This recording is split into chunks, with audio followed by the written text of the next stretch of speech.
This was my cradle. As you can see, it's currently gathering dust in my parents' kind of spooky basement, but 27 years ago it was raw walnut. My dad planed it, cut it, shaped it, joined it, did all other sorts of woodworky things to it, completely by hand, to fashion a cradle for his yet-to-be-born eldest daughter. I am not making a cradle, much less one entirely by hand. Nor do I have any need for one, if anyone was feeling nosy. Instead, I am making a very simple wall-mounted lamp. When I asked my dad if I could borrow his workshop and some of his expertise, he not only readily agreed, but presented me with a surprise: some of the very walnut wood used to build my cradle nearly 3 decades ago. I started with this plan from fine woodworking. I usually prefer to make my own designs, but for this particular assignment, I wanted a set of instructions, in the hope that they would improve my woodworking literacy, allow me to learn from a master craftsman besides my father, and help me learn new techniques that I otherwise might not have thought to use for this project.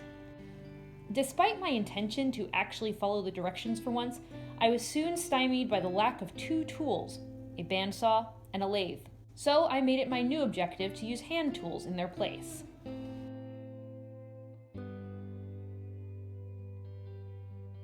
The main reason I haven't taken up woodworking as a hobby is the patience required.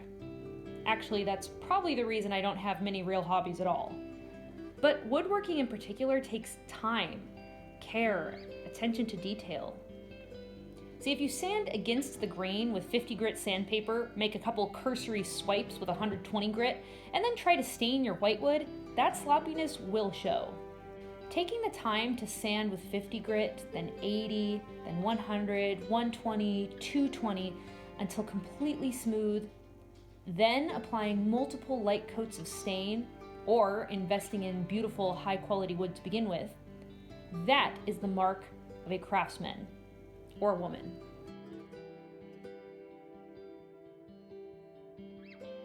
And to the craftsman, craftswoman, craftsperson, it's not about the final product. It's about the integrity of the process. Woodworkers, like all masters of their particular craft, invest the utmost care into every step, take pride in doing things well, and embrace every project with humility as an opportunity to learn. Even in tedious tasks, they seek to gain knowledge of their trade and knowledge of themselves. At least, that's the ideal.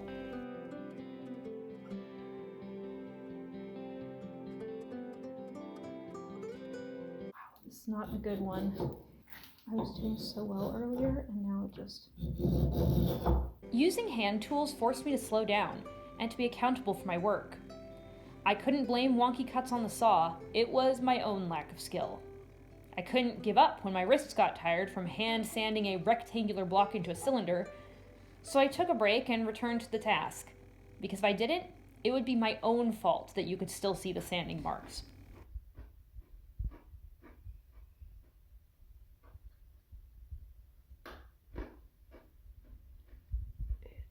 The more time I spent on the project, the more I wanted to get it right. My dad suggested shortcuts, which I stubbornly refused. I had already invested so much. Why would I cheapen that investment by taking a shortcut?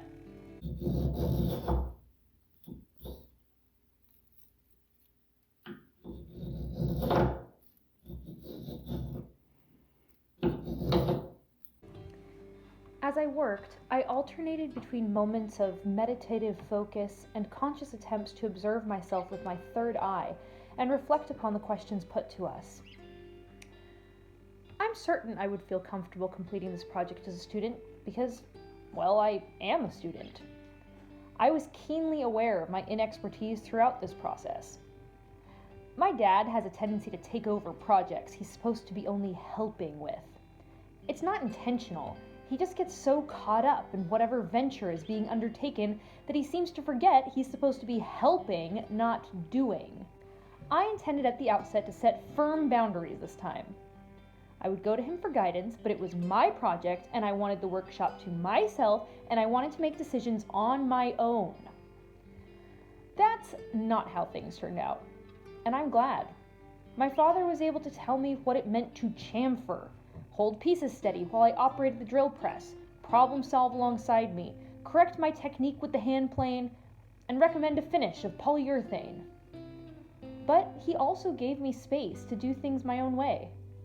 I made small tweaks to the original design, and sometimes I even chose to do things my own way despite my dad's contrary opinions. And here we are. It still needs the electrical components, obviously. I just didn't have time to run around town gathering all the stuff that I needed, but that's not the point. Not only am I pleased with the final product, but I'm proud of how I got there.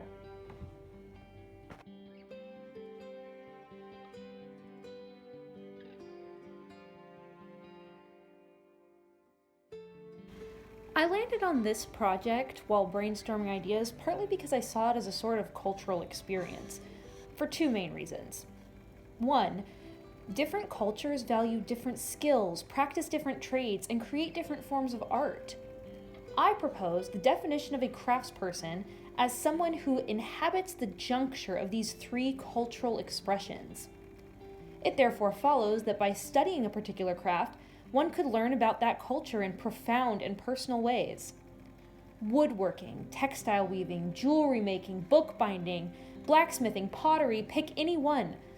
Follow the kaleidoscopic threads of its many cultural interpretations. Watch as those threads unravel and separate and knot themselves up in complex patterns and braid themselves to threads of another color and, oh yikes, I am really getting carried away with this metaphor. That sawdust must have gotten into my brain.